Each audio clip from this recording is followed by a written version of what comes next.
Mats Nilsson ahead of his big UFC debut.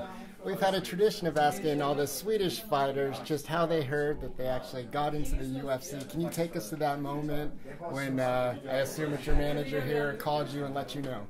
Yeah, the thing was I was in the gym, as usual, and I saw I had a missed call from him, which was kind of odd because he tends to text me or write through Facebook and stuff. And so I phoned him up and he answered, yeah, I'm in the middle of something. I can talk for about 30 seconds, then I'll get back to you in 2 hours. Okay, shoot. The UFC is called. They want you to fight 8th of March. Luke Barnett. What's your stand on it? Go for it. That's it. So I was actually in my car driving home from practice, and during the course of 30 seconds, we figured it out. Right. And when you heard the name Luke Barnett, he told us this story that when he found out he was going to fight you, he immediately had a game plan. He knew what he needed to do, and he stayed up all night kind of writing it out and planning. What were your thoughts when you heard he was your opponent? None really. I'd heard his name before, probably because of the tough season, and pretty soon I found out that he was tall and knows how to use his reach as well, and we just took it from there, working out a plan. And I have to give credit to my coach. I'm not that involved in making game plans. I take orders. You take orders. Right, so we saw some interesting pictures come out of Rumble Sports there. We saw this long stick with a glove at the end. Can you talk about that, or is that like secret sessions? What was happening there? Most of what we did with the gloves on the stick were behind closed doors, so it's nothing I want to get into too much. Really? Fantastic.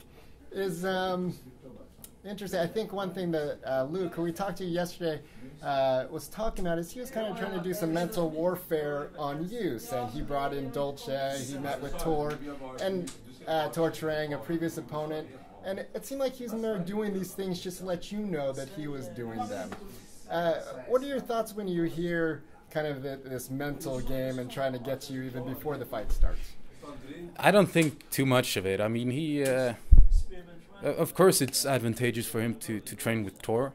Not only because he's fought me, but he's a good middleweight in the division, and why not spar with him? And the Dolce diet, I haven't heard so much. I haven't really focused too much on him. I had stuff to work on in order to win on Saturday, and that has been my main focus. So it hasn't really gotten to me.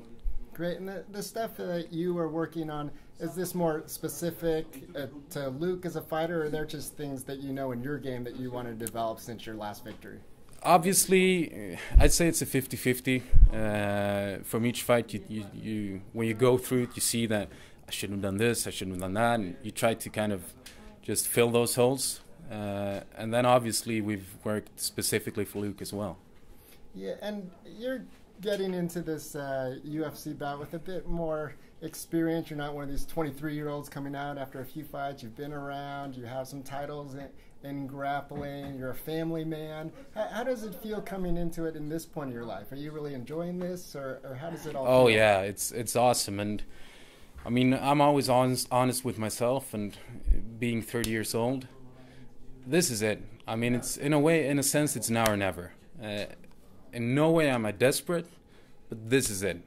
I just have to go for it as hard as I can, and that's it's a big relief in a way too. Then, oh, what if this happens? What if that happens? Just go for it. Go for broke. Great. Well, we look forward to this go for broke and this secret game plan and what's actually been happening behind the scenes here in your debut. So good luck to you. Thanks, Ryan. Tack med. Tack.